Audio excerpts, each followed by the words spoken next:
तो दोस्तों, एक और नया दिन और मैं बलजीत परमार हाजिर हूँ एक नई कहानी, एक नया किस्सा लेकर।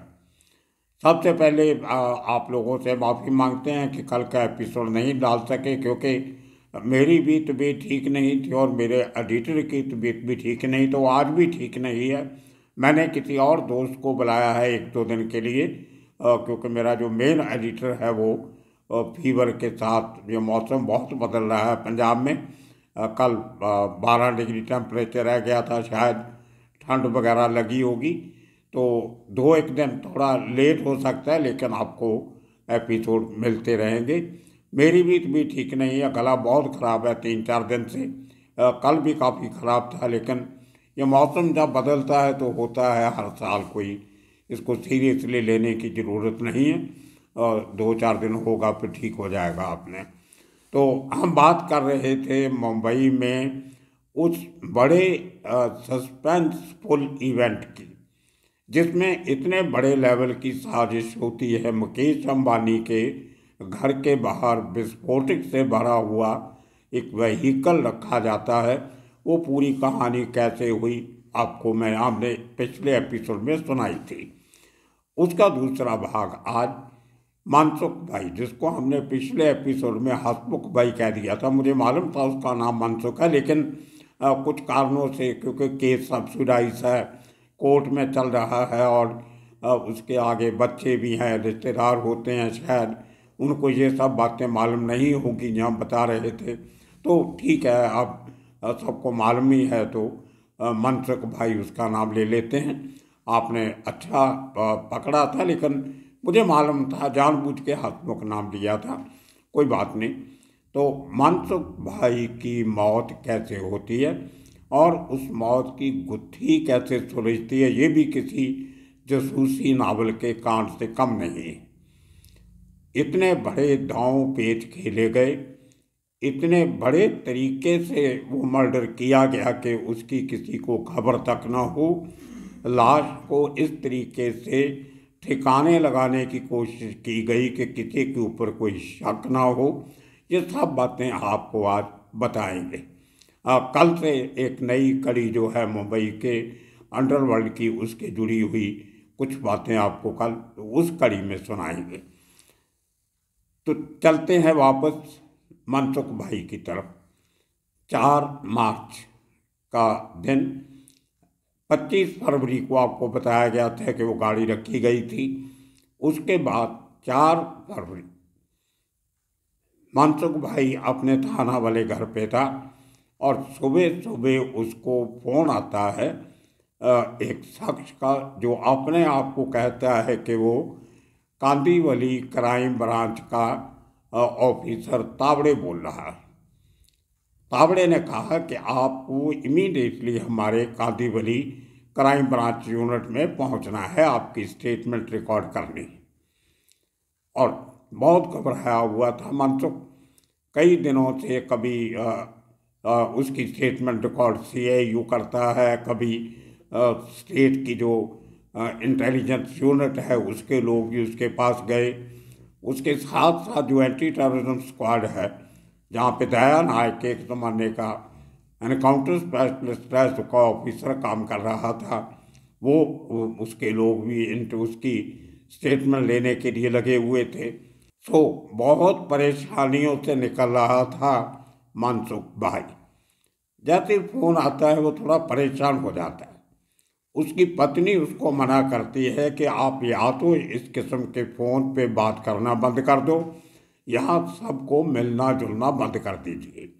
आपकी सेहत पे फर्क पड़ रहा है, आप परेशान लग रहे हो, मुझे कोई ना कोई खतरा लग रहा है। और ख़ास तौर पे जितने लोग भी सचिन वजह से जुड़े हुए हैं, उनका मतलब था जो पुलिस वाले हैं, उनसे बात मत करो। लेकिन पत्नी के मना करने के बावजूद भी मनसुख भाई तैयार होता है। एक सफ़ेद कलर की अपनी टी शर्ट पहनता है, पैंट पहनता है और कांदीवली क्राइम ब्रांच की यूनिट में, जैसे कि तावड़े ने उसको कहा था, वहाँ वैसे ही जाने के लिए घर से बाहर निकलता है।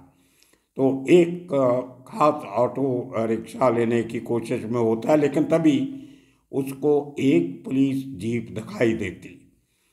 जिसमें इंस्पेक्टर माने अपने साथियों के साथ जीप में होते। तो वो इस आदमी को अपनी जीप में बैठने के लिए कहते हैं कि हम क्राइम ब्रांच यूनिट से आए हैं। एक्चुअली ये माने कोई और नहीं, ये क्राइम ब्रांच की उसी कांदीवली यूनिट का इंचार्ज था। तावड़े नाम का कोई ऑफिसर कांदीवली यूनिट में नहीं था।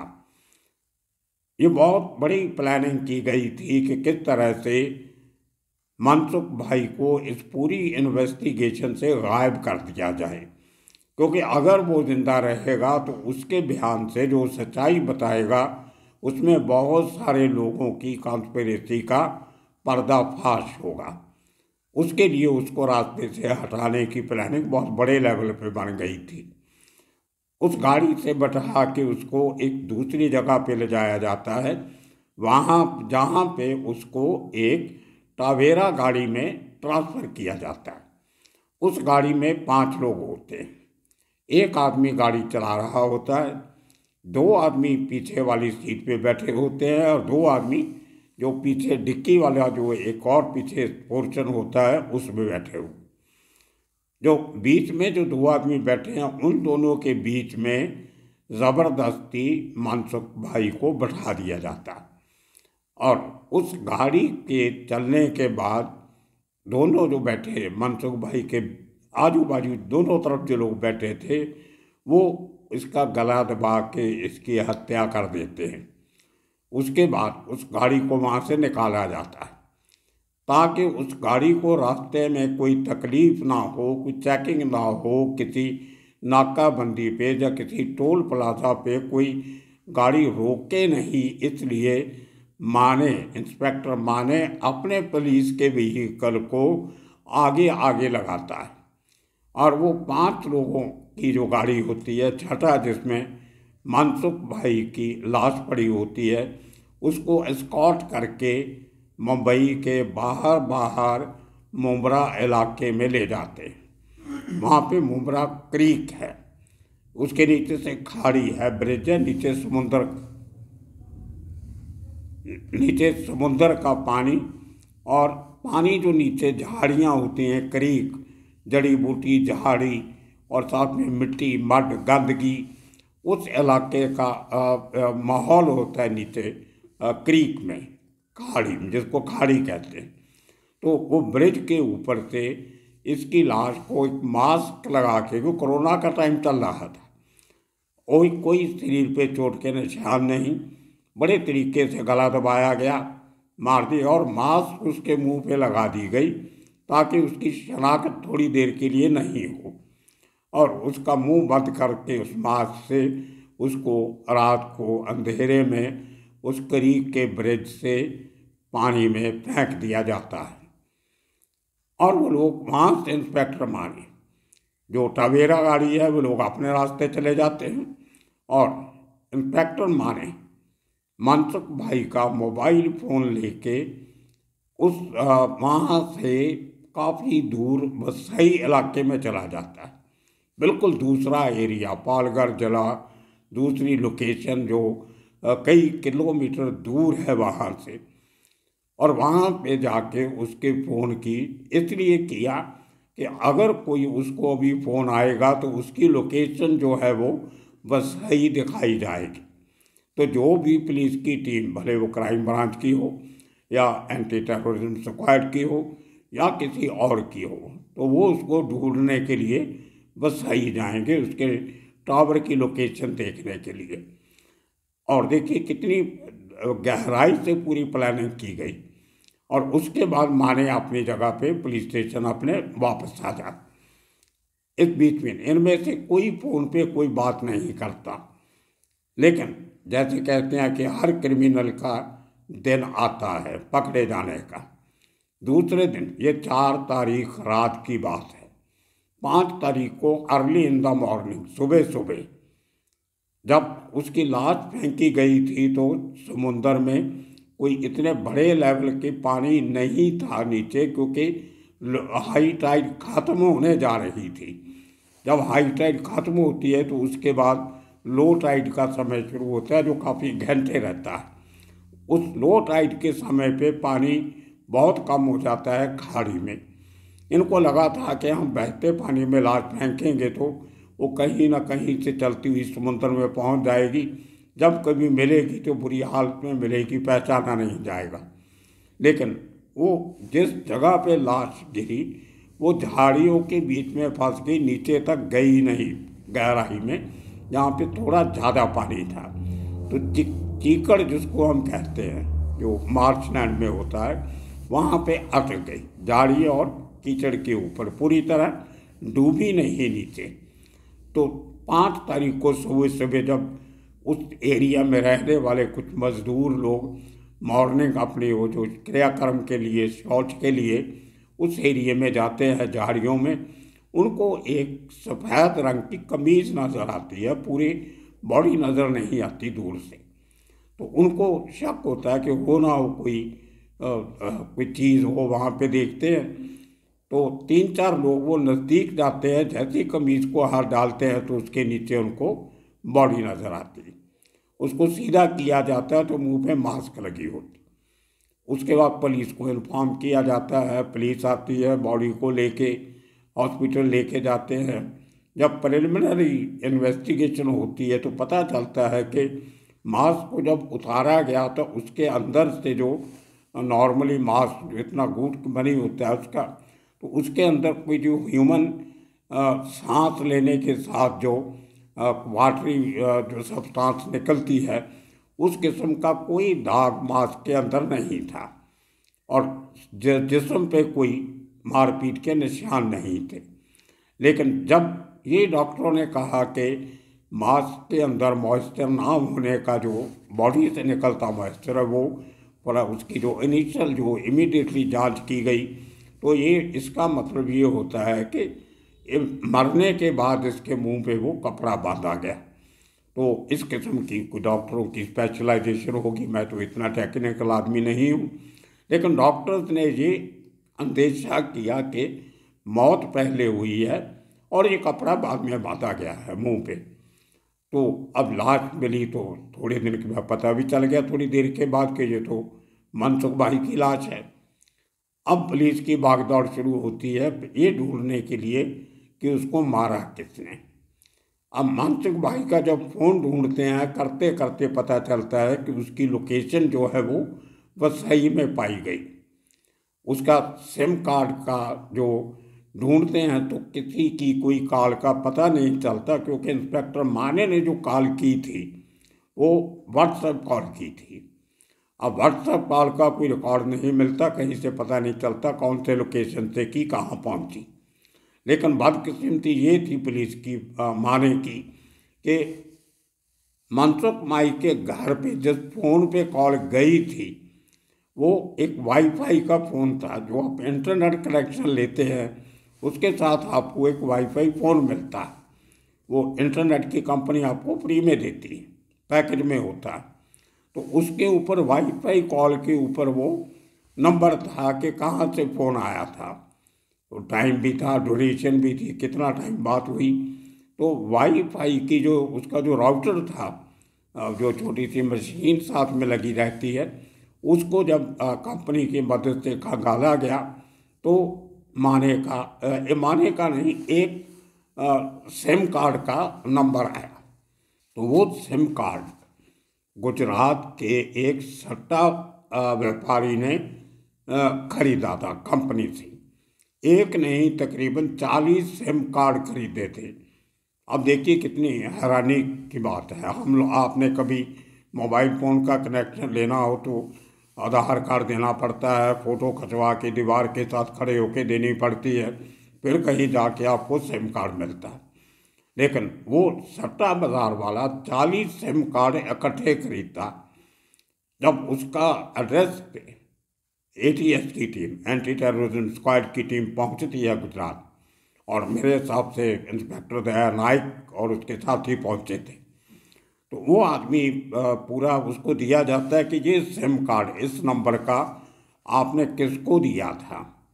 तो वो अपना रिकॉर्ड चेक के बोलते हैं हमने तो बहुत से हमारे बुकी होते हैं उनको हम देते रहते हैं, और 5-7 दिन में नंबर चेंज भी हो जाते हैं, वो किसी और को दे दिए जाते हैं।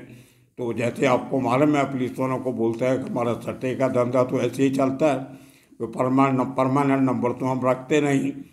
तो खैर वो एक शख्स के बारे में बताता है कि नरेश नाम का एक आदमी, शायद उसको हमने दिया था। अब उसको पूछा गया कि नरेश कहाँ रहता है, बोलता है तो मुंबई का बुकी है, हमारा बुकी है, लेकिन गुजरात में आता जाता रहता है, लेकिन उसका पता नहीं कहाँ रहता है।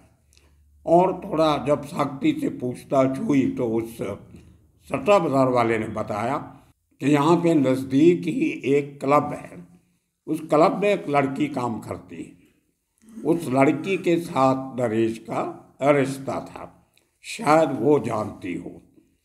और ये बहुत बड़ा एक क्लू, एक ब्रेक थ्रू मिला एटीएस को। उस लड़की के पास जाया जाता है, लड़की मान जाती है कि मैं उसको जानती हूँ, लेकिन मुझे पता नहीं वो कहाँ रहता है। कब बॉम्बे से आता है, लेकिन बॉम्बे में कहाँ रहता ना मैंने कभी पूछा ना उसने बताया। अब फिर डेड एंड आ गया। बड़ी तफ्तीश करने के बाद ऑफिसर पूछते हैं लड़की से कि आखिरी टाइम जब वो तुम्हें कहीं बाहर लेके गया था तो कहाँ लेके गया था। तो वो लड़की बोली मुझे होटल का नाम तो याद नहीं, लेकिन मुझे जगह याद है कहाँ लेके गया था। तो उसको गाड़ी में बिठा के लेके जाया जाता उस होटल में जहाँ लास्ट टाइम नरेश और वो लड़की रात को रुके थे। जब उस होटल का रजिस्टर चेक किया जाता है तो वहाँ से नरेश के आधार कार्ड की कॉपी मिल जाती है, और उसकी एक फ़ोटो जो आधार कार्ड के लगी हुई जो उसकी ज़ेरॉक्स कॉपी लेके होटल ने रखी थी वो उनको मिल जाती है। तो अब नरेश की पहचान हो गई, उसका मुंबई का एड्रेस भी मिल गया उसके आधार कार्ड से। तो उस लड़की की मदद से उस बुक्की का पता चल गया। अब वो टीम वापस आती है मुंबई और उस पते से नरेश को उठा लिया जाता है। अब नरेश को पूछा जाता है कि वो जो कार्ड था वो तुमने कहाँ से कलेक्ट किया था। वो बुक्की ने बताया कि हमने अपने बॉम्बे के बुक्की को दिए थे, बॉम्बे के बुक्की ने आगे दिए, वो तुम्हारा नाम उसने लिया, लेकिन एग्जैक्टली तुमने वो कार्ड जो था वो कहाँ से लिया था। उसने बताया कि गीरगांव चौपाटी के पास एक क्लब है, उस क्लब का जो मालिक है वो बुक्की का काम भी करता है, तो उससे मैंने लिए थे, कार्ड दिया। अब ये टीम गिरगांव के पास उस क्लब के पास पहुंचती है। वो जो बड़ा बुक्की था मुंबई का, सट्टा बाजार का क्लब भी चलाता था, जुए का, और सट्टा भी चलाता। उसको पूछा गया कि तुमने ये कार्ड और किस किस को दिए थे। उसने बोला एक तो इसको नागेश को दिया था, उसके बाद 4 कार्ड मैंने इंस्पेक्टर सचिन वाजे को दिए थे। ये बहुत बड़ा एक ब्रेक मिला पुलिस को कि सचिन वाजे ने 4 सिम कार्ड क्यों लिए, किसके लिए लिए।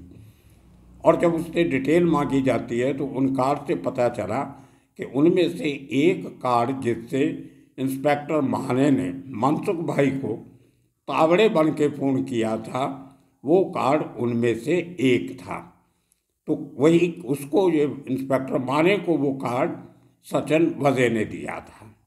तो ये तार से तार मिलने लगे, तो सबका पोल खुलने लगा, और उसके बाद एक एक करके सबको अरेस्ट किया गया, जिसमें इंस्पेक्टर महारे भी अरेस्ट हुआ, नरेश भी अरेस्ट हुआ, कुछ और लोग भी इंक्वायरी के लिए उठाए गए, और एक एक करके परतें खुलने लगी। फिर उसके बाद पता चला कि वो जो 5 लोग उस गाड़ी में थे उनकी शनाख्त कैसे हुई। जहाँ पे एक अंधेरी जगह पे वो गाड़ी खड़ी की गई थी, जहाँ पे जाके इंस्पेक्टर माने ने उस आदमी को उस गाड़ी में बैठाया था, मनसुख भाई को, वहाँ पे अंधेरा था। लेकिन जैसे कहते हैं किसी की जब पकड़ा जाना होता है तो कोई ना कोई क्लू मिल ही जाता है। उसके सामने एक बियर बार थी, रेस्टोरेंट बड़ा था, उसके बाहर सीसीटीवी कैमरा लगा हुआ था। लेकिन जहाँ पे टावेरा गाड़ी खड़ी थी जिसमें 5 लोग बैठे थे, वहाँ पे अंधेरा इतना था कि उस सीसीटीवी कैमरा में कुछ नज़र नहीं आ रहा था। जब उसको देखने की कोशिश की पुलिस ने, तो पीछे से जब कभी कोई बड़ी गाड़ी आती थी, जैसे ट्रक हुआ, जब बस हुई, जब टेम्पू हुआ, तो उसकी लाइट जब उस टवेरा गाड़ी के अंदर पड़ती थी पीछे वाले कांच से, तो अंदर बैठे लोग कुछ सेकंड्स के लिए दिखाई देते थे। हालांकि उनका चेहरा वगैरह नज़र नहीं आता था, लेकिन उनकी जो बॉडी नज़र आती थी उससे पुलिस को पता चला कि उस गाड़ी में 5 लोग सवार थे। अब वो टवेरा गाड़ी ढूंढी गई, एक एक करके आदमी ढूंढे गए। पता चला कि वो आदमी जो सीनियर इंस्पेक्टर जो मुंबई पुलिस के रिटायर हो चुके थे, प्रदीप शर्मा, अपने ज़माने के सबसे बड़े एनकाउंटर स्पेशलिस्ट रहे, उनके जान पहचान वाले थे। एक ज़माने में उनके काबरी भी रहे थे। तो वहाँ से प्रदीप शर्मा का टच निकलना शुरू हुआ। वो 5 के लोगों के साथ और 2 माने और नरेश, इस तरीके से वो 7 लोग पकड़े गए और वो 5 ने अपना गुनाह कबूल कर लिया। और उसी में प्रदीप शर्मा की अरेस्ट होती है। उसी में मनसुख भाई के मर्डर केस में 5 उन लोगों की अरेस्ट होती है जो जिन्होंने एक्चुअली अंजाम दिया। माने और प्रदीप शर्मा 7 लोग उस केस में अरेस्ट हो जाते हैं, जिनमें ये सब के सब लोग अभी तक जेल में हैं। कुछ तलोजा जेल है मुंबई के पास, वहाँ पे है। कुछ लोग पूना जेल में 1 या 2 हैं। प्रदीप शर्मा शायद हॉस्पिटल में है किसी बीमारी की वजह से, और सचिन वजह भी तलोजा जेल में है। अब बेल की एप्लीकेशन कुछ लोगों ने लगा रखी है। कुछ दिनों में वो एप्लीकेशन शायद हाई कोर्ट में किसी बेंच में सामने लगेगी।